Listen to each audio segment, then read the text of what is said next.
Revesti-vos de toda a armadura de Deus para poderdes ficar firmes contra as ciladas do diabo. Vou voltar a repetir. Revesti-vos de toda a armadura de Deus para poderdes ficar firmes contra as ciladas do diabo.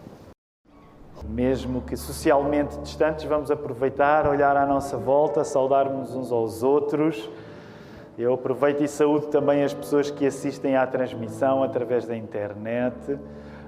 Podemos voltar a ficar sentados.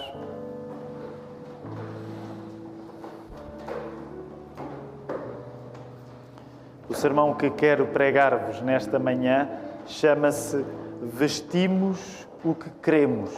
Vestimos o que queremos. Estamos a começar uma nova série de mensagens hoje. A roupa que nós escolhemos diz muito sobre nós.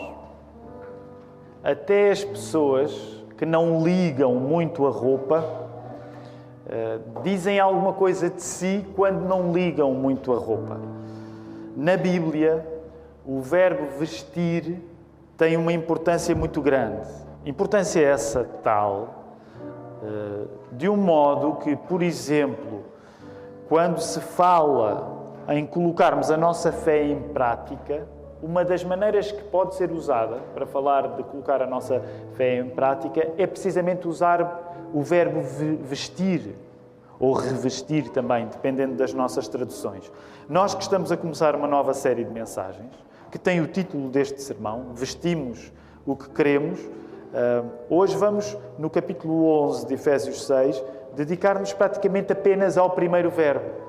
Não quero com isso desanimar ninguém e dizer que será uma série muito longa, que será cada domingo apenas para uma palavra, mas hoje estamos a entrar neste assunto, vamos ficar a pensar na relação que existe entre a Bíblia e vestir. O Evangelho, a história de Jesus, existe para ser usado no nosso corpo mesmo. E é por isso que nesta hora nós vamos orar e pedir ao Senhor que faça acontecer esta obra na nossa vida, que nós hoje possamos vestir o Evangelho. E só Ele tem esse poder de fazer estas coisas acontecer. É por isso que nós intercedemos e oramos no nome de Jesus agora. Vamos orar.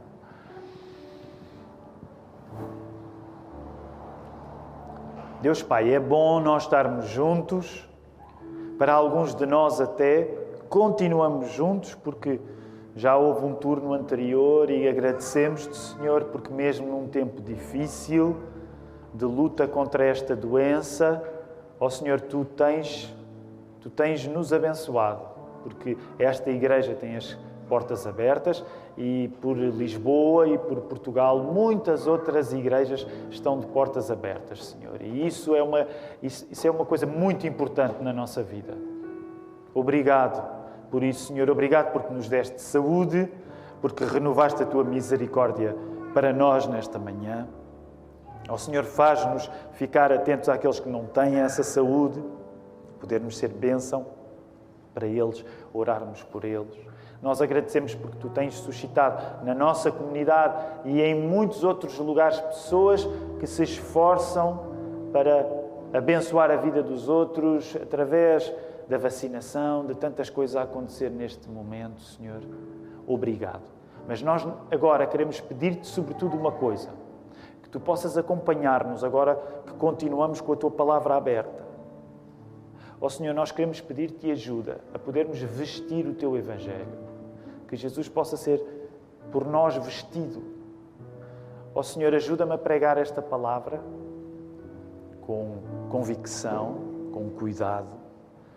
E que no final, Senhor, sejas Tu, que és Pai, Filho e Espírito Santo, que estejas a ficar realmente presente na vida de cada um. Quer aqueles que já creem, quer aqueles que lutam ainda contigo, que Tu possas alimentar cada um. Nós pedimos isto, oramos isto, em nome do nosso Senhor Jesus Cristo. Amém. Vamos voltar à palavra. Nós hoje estamos em Efésios 6, 11. O plano é estudarmos esta secção, que vai do verso 11 até ao verso 20. E quando decidimos chamar a esta série de mensagens Vestimos o que Queremos, naturalmente acabamos por fazer um jogo, não é? Com o verbo querer e com o verbo querer, porque em grande parte hoje vestimos o que queremos. Já pensaram nisso? Nem sempre foi assim na história. Provavelmente todos nós já passámos, ou podemos ainda passar por circunstâncias hoje, em que temos de vestir coisas que não queremos vestir, não é? Por exemplo, se alguns de nós têm de vestir um uniforme a nível do seu emprego, ou até existe hoje, já usamos a expressão mesmo no inglês, um dress code. Então, muitas vezes nós não vestimos apenas o que queremos. Mas, de um modo geral, quando nós estudamos a história, provavelmente nunca houve uma cultura que se vestisse tão ao seu próprio critério como nós. E eu não resisto a fazer esta referência. Por exemplo, para aqueles que cresceram a frequentar a igreja, hoje somos muito mais... Hoje vestimos muito mais o que queremos do que noutras épocas, onde havia um certo código, não é? E está tudo bem, não é? Apesar de corrermos o risco de às vezes perdermos alguma elegância, mas a elegância que queremos falar é espiritual nesta manhã, mas queremos falar nesta relação que existe entre vestir, porque ela é para nós muito importante. Se nós tivéssemos de resumir aquilo que vestir pode e deve significar, nós diríamos que quando nos vestimos, nós também escolhemos aquilo que somos. Por exemplo, eu não sei como é que foi esse processo para vós esta manhã. Não sei como é que são guiados ao domingo de manhã a escolher a roupa que levam. Mas, por exemplo, quando nós somos pais e temos os nossos filhos são pequenos, nós escolhemos ainda a roupa para eles. E depois há aquela fase engraçada, interessante, em que eles começam a escolher aquilo que querem usar. Claro que dependendo do tipo de pais que nós somos, às vezes damos mais ou menos liberdade para isso, não é? Mas é divertido quando os nossos filhos começam a ter as suas opções estéticas. Às vezes tem muita graça, às vezes também pode ser um pouco trágico, mas tudo isso faz parte na escolha de quem eles são. Por exemplo, para aqueles que tiveram rapazinhos e para aqueles que tiveram meninas também.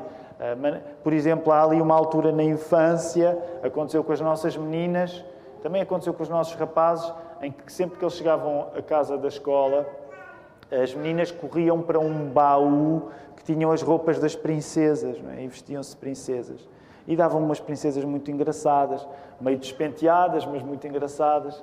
A fase do Frozen e tudo isso. Eu não me quero perder. Alguns de vocês têm meninas ainda na fase princesas. Por exemplo, depois também havia a fase dos heróis. O Caleb e o Joaquim tinham uns casacos da Marvel que vestiam.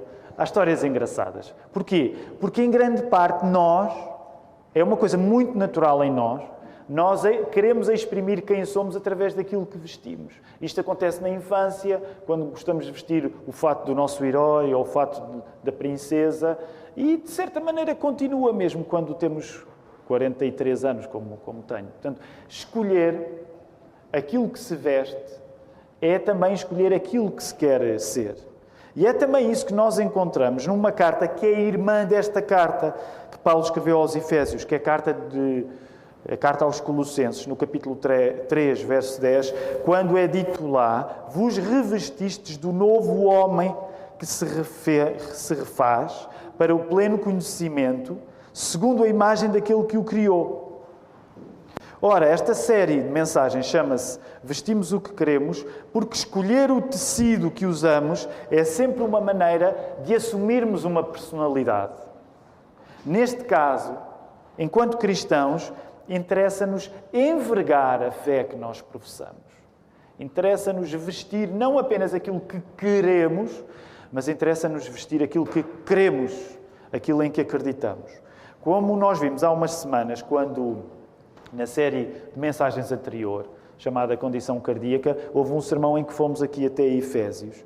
E na altura partilhei convosco que aquilo que estava em causa, assim resumindo muito o contexto da carta que Paulo escreveu aos Efésios, depois no futuro, nos próximos domingos, nós vamos ter tempo de ir a algumas características mais da própria cidade de Éfeso e por aí fora.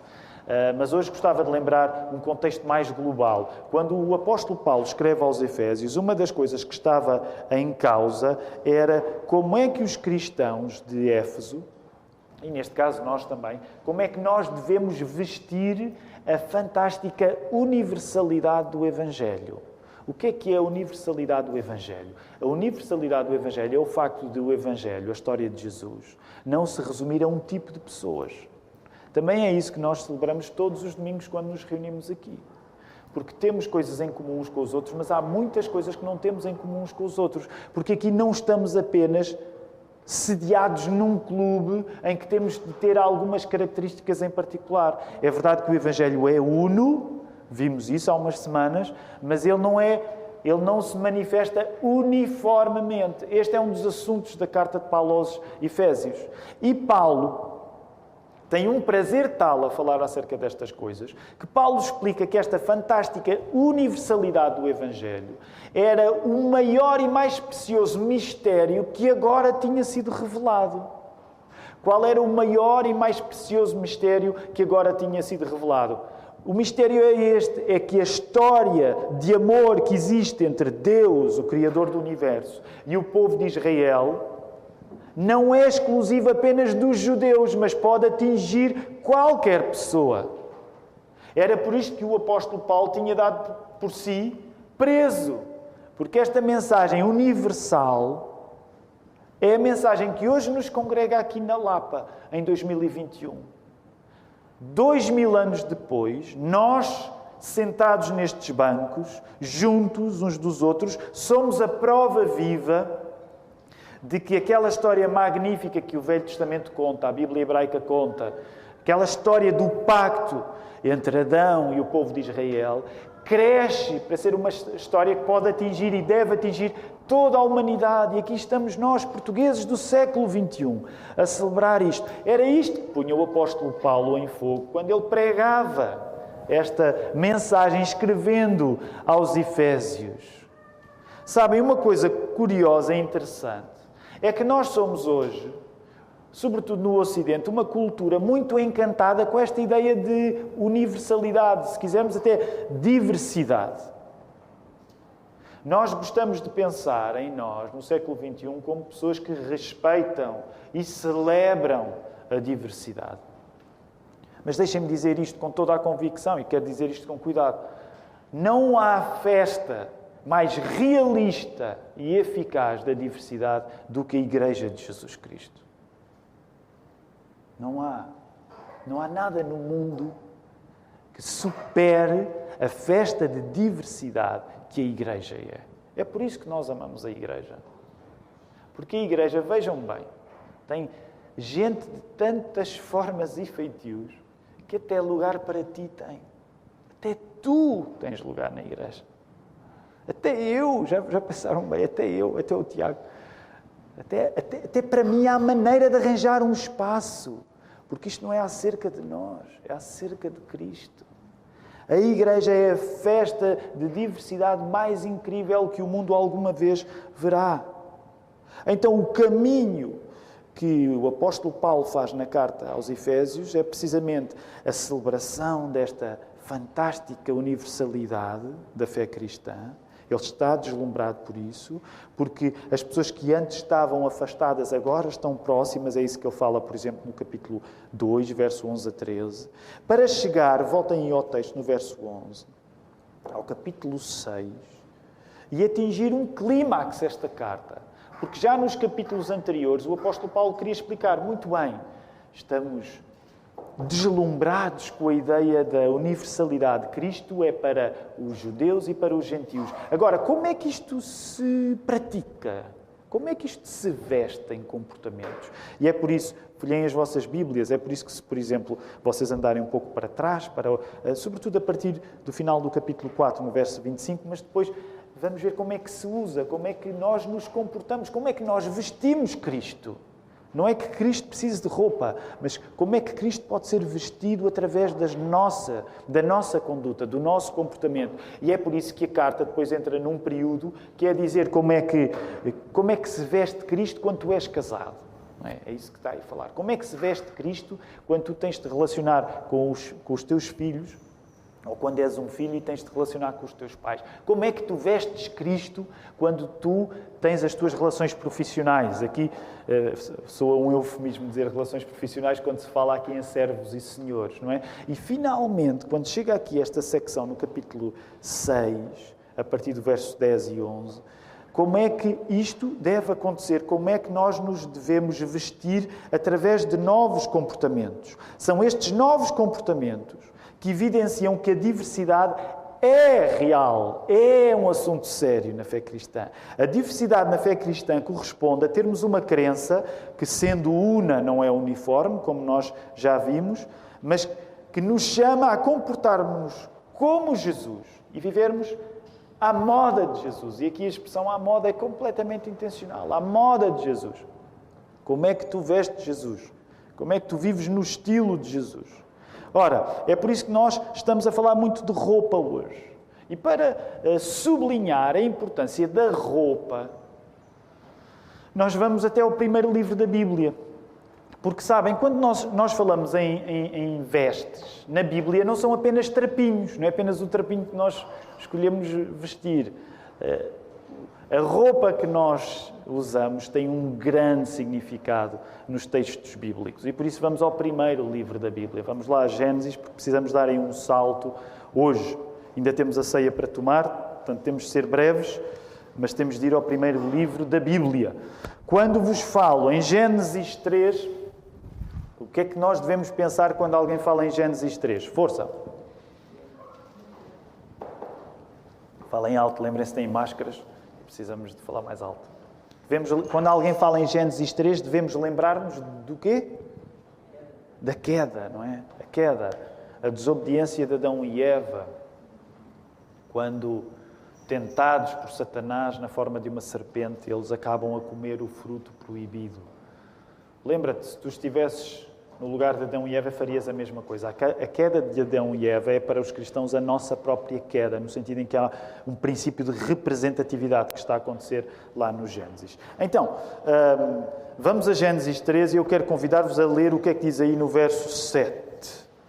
Portanto, coloca os teus olhos no texto de Gênesis 3, vê rapidamente o que está a acontecer nos primeiros 6 versos e agora coloca os teus olhos, por favor, no verso 7. Diz assim: abriram-se então os olhos de ambos, Adão e Eva, e percebendo que estavam nus, cozeram folhas de figueira e fizeram cintas para si. Na primeira entrada da roupa na Bíblia, nós vestimos-nos para esconder o mal. Essa é a primeira função que a roupa tem na Bíblia.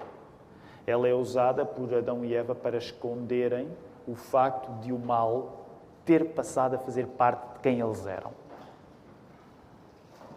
Então, a história da moda começa com uma nota negativa.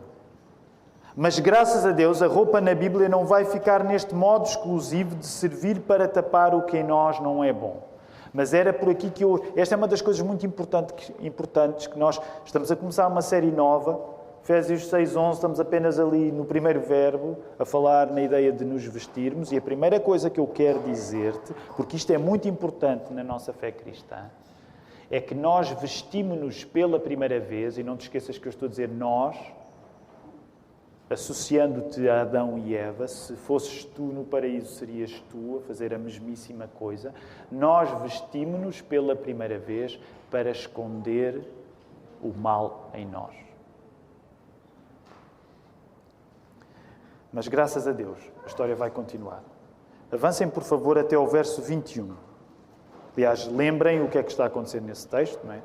Deus vai confrontá-los com o pecado deles, vai falar-lhes nas consequências que existem para o erro que foi cometido. E no verso 21, vamos ler o verso 21. Fez o Senhor Deus vestimenta de peles para Adão e sua mulher, e os vestiu. O que é que isto significa? Depois de o mal ter passado a fazer parte da humanidade, foi preciso vivermos com algo mais sobre a nossa pele, mais do que apenas o arranjo floral prévio que tinha sido desenrascado por Adão e Eva. Outra pele, neste caso com origem animal, foi colocada sobre a pele de Adão e Eva, sobre a tua pele, como o primeiro sinal de que lidar com o nosso mal exige recursos além dos nossos recursos. Deixa-me voltar a repetir esta ideia porque ela é muito importante. Outra pele foi colocada por cima da pele de Adão e Eva, como sinal que Adão e Eva, nos seus próprios recursos, não conseguiam lidar com o mal deles. Nós não conseguimos resolver o nosso próprio pecado sozinhos, e animais são mortos como símbolo de um sacrifício maior necessário para tratar do nosso mal. O facto de Adão e Eva terem sido por Deus vestidos com peles de animais, mortos para o efeito, anunciava a exigência futura de Cristo ser o único capaz de resolver de uma vez por todas a gravidade do nosso mal. Portanto, uma das coisas que gostava que tu compreendesses hoje, que começamos uma nova série de mensagens que se chama Vestimos o que Queremos, é que compreendesses que na Bíblia a primeira vez que nós nos vestimos foi para esconder o nosso mal.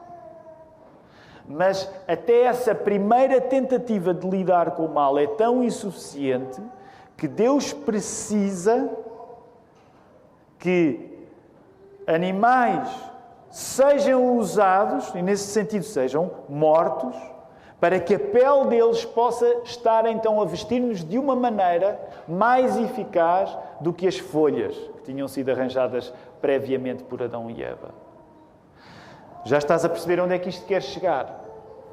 De uma maneira mais filosófica e teológica, o que estava a acontecer no momento em que animais são sacrificados, no sentido em que a vida deles é tirada para que Adão e Eva possam ter novas roupas mais apropriadas ao seu estado, isso é um anúncio do sacrifício de Jesus. Porquê é que nós somos tão vidrados na ideia de sacrifício? Os cristãos têm uma obsessão com a ideia de sacrifício, com a ideia de expiação. Pois claro, pois com certeza que temos. Porque nós acreditamos que em nós próprios, não temos os recursos para conseguir lidar com o problema do mal em nós. Nenhum de nós tem uma espécie de prazer cruel na morte de animais e muito menos na morte do Filho de Deus. Mas é uma lição dura e necessária que a Bíblia nos ensina, que tu sozinho, por muito que te esforces, tu não vais conseguir resolver o problema de o mal estar em ti. Agora reparem, vamos voltar a Efésios 6:11. Porque a mesma lógica de Gênesis 3:21 está em Efésios 6:11. A importância de vestir, mas agora não para esconder o mal, mas para enfrentar o mal. Fixa estas coisas nesta mensagem. A primeira roupa que existe porque nós queremos esconder o facto de haver mal em nós. Mas a solução de Deus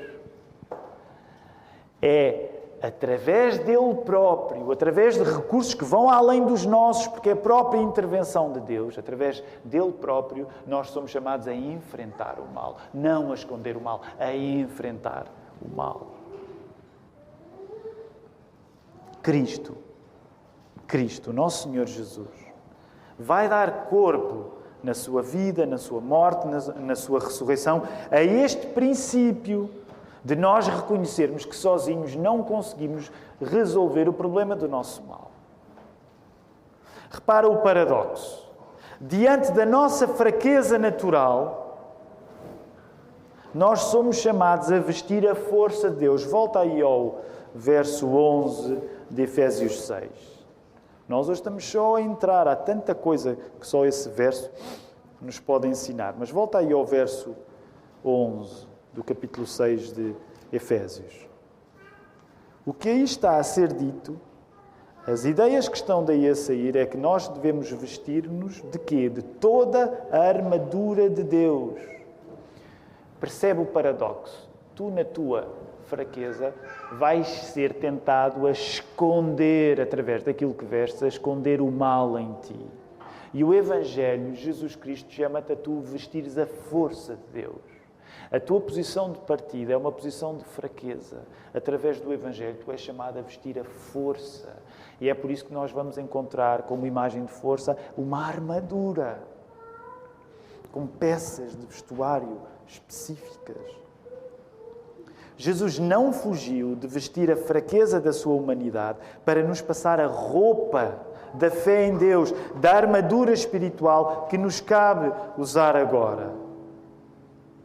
Uma das coisas interessantes é que nós que gostamos de pensar que somos tão fãs da diversidade, ironicamente somos, nós enquanto cultura fã da diversidade, somos hoje uma cultura implacável na hora de castigar aqueles que não afinam pelo nosso diapasão.